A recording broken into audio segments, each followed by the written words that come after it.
Welcome to NEXTGames, The Journey of CyberLogic, Episode 32, The Ground Gods.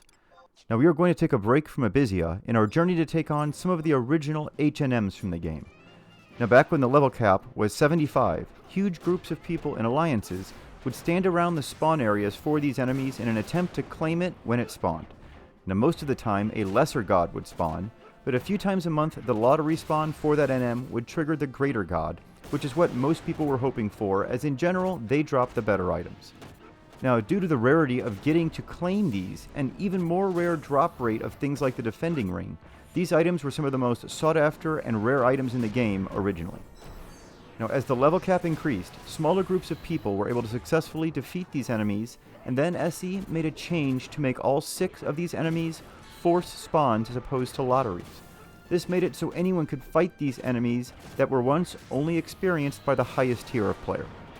Now it's this new method we will be using to spawn these enemies, and you can find people selling these items in their bazaars, but in general the easiest way to get these spawn items is to pay 750 login points for the lesser god spawn items. When these are killed, they have a chance to drop the greater god's spawn item for that god, or you can just spend 1500 login points and get that greater god's pop item without fighting the lesser. Now each god is popped at the location they originally spawned at back in the day. Now we will start with the enemies in Valley of Sorrows at H8. The blue pondweed pop item will spawn the lesser god Adamantoise that you see me fighting right now. At my current level of 97, this enemy isn't really a threat, but does have very high defense. I recommend making sure you are haste capped with trust and bring along Lion to make sure you have Treasure Hunter in hopes of getting the red pondweed to drop, which is really the only useful item you can get off this particular enemy. Now as you can see, we were fortunate enough to get one to drop there, so let's go ahead and spawn the greater god to Adamantoise, Aspidochelone. Now I'm sure I butchered that pronunciation like usual, but anyway, the big turtle you see me fighting now. Now the enemy, even at level 97, can be quite a challenge to defeat. He doesn't pose much of a risk to you, but you also pose a little risk to him as he has immensely high defense. Making things worse is he can often retreat into a shell, which makes his defense even higher, and now gives him a potent regen that is hard to keep up with. So if you've not planned for this correctly, you can literally fight him for the full hour until he rages, at which point things will start going badly for you and he will pose a risk to you at that point. Now the key to fixing this is simple. Bring at least one trust with you that is a solid magic burster. My favorite for this is Shantoto 2, as you usually dual magic burst every skill chain. Now once you have a solid magic burster in the party, simply need to rotate doing darkness skill chains and letting Shantoto 2 or your magic burster dual magic burst off each of them. That process will continually bring the enemy out of his shell and allow you to keep doing meaningful damage. Now without this combo, you will struggle to do any damage or bring him out of his shell at this level. Now even when magic bursting with your own skill chains, this is true, so keep this in mind.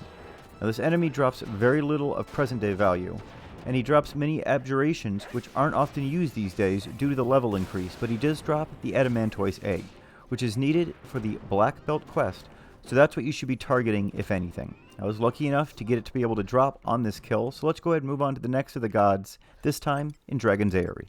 Now in Dragon's Eyrie at J7, you can spawn the lesser god Fafnir by trading the honey wine to the question marks, or the greater god Nidhogg by trading the sweet tea to those same question marks. Now unlike the other two lesser gods, Fafnir poses a similar challenge to his greater god counterpart Nidhogg. Now he has some nasty breath-based attacks that can kill you if you're standing right in front of him, so you want to stand on his feet to avoid this. He also can use Spike Flail, a devastating attack that does large amounts of damage to everyone in range. Now fortunately, this ability only goes off when the person with hate is behind Fafnir, so as long as you fight from the front paws, you will avoid this and have an easy fight. Now Terror can be used quite frequently on this fight, on the tank specifically, which can slow down the fight if that tank is you. So just stick with it and rely on your trust to speed up the fight if you need to, by using a tanking trust to hopefully take some of those terrors, and a magic bursting trust such as Shantoto 2 as you see in this example to magic burst your skill chain. Now Fafnir has the chance to drop the sweet tea pop item for Nidhogg, but he also can drop the Riddle, a very rare sword. Now this is a very nice sword for pre-eye level setups to get TP fast on jobs who have a good sword skill level. Now I unfortunately wasn't able to get it to drop in my 3 attempts, but I'll go ahead and keep trying. Now this brings us to the next NM, the greater god, Nidhogg. Now Nidhogg has access to the exact same abilities as Fafnir. He just hits a bit harder and has a bunch more hit points. Other than that though, this fight should be very similar, so I recommend using the same strategy. Now unlike Fafnir, Nidhogg doesn't have any really good drops other than the Wormbeard for the Black Belt quest. We were fortunately able to get that to drop for us, so we will now move on to Behemoth's Dominion, but first enjoy the rest of the Nidhogg fight.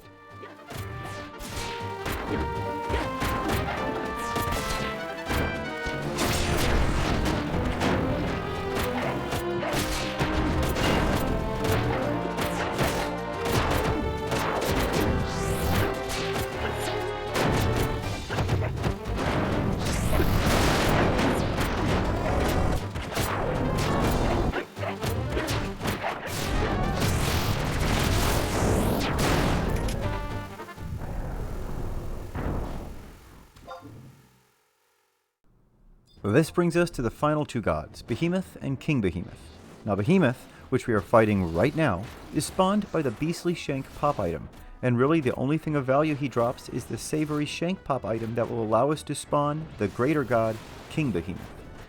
Now these are spawned at E7 in Behemoth's Dominion next to Quiffin. Your initial fight against Behemoth is much similar in difficulty to when we fought Adamantoise a few minutes ago. There's little risk here, just bring your usual trust and you should cut through it within a minute or 2, as you see me doing. Be sure to have Lion with you for Treasure Hunter to give you the best chance at that Savory Shank. This brings us to King Behemoth, the hardest of the group and the one that drops the best and rarest of items, the Defending Ring, only dropped about 5% of the time. Now the other 95% of the time, the Pixie Earring will drop, which is also a decent earring for some weapon skills at this level, but nowhere near as useful as the Defending Ring, which will be a staple of our tanking gear sets in endgame.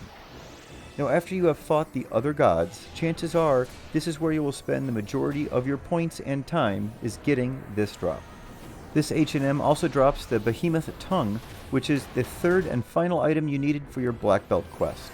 Now in regards to strategy for this one, you need to be prepared to take lots of damage. This means you need mages who can cure you and your group, and hopefully something to replenish those mages' MP. To do this, I recommend you use Sethtus, who will continually restore HP, MP, and TP to the group when they are hit hard by abilities. For the other slots, I'm haste capping myself and using Shantoto 2 for some extra magic burst damage, but you can also use a tank in his slot if you're having difficulty tanking him yourself. Now the main risk here is the constant use of Meteor every 30 seconds or so. At my current level of 97, this is enough to almost kill some of my trust with every casting, such as Shantoto 2. Now this is why it's critical you bring that extra healing and ways to replenish MP. Now as long as you can get cured through all of those waves of AoE Meteor damage, you should be able to get through this one. Now it has been confirmed that Treasure Hunter does not help with the drop of Defending Ring, so there is no need to use Lion on this one, and instead use that slot for some extra healing.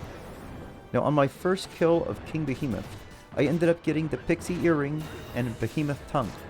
Now this is my 2nd attempt now where you're seeing it, and I was extremely lucky and got the Defending Ring to drop.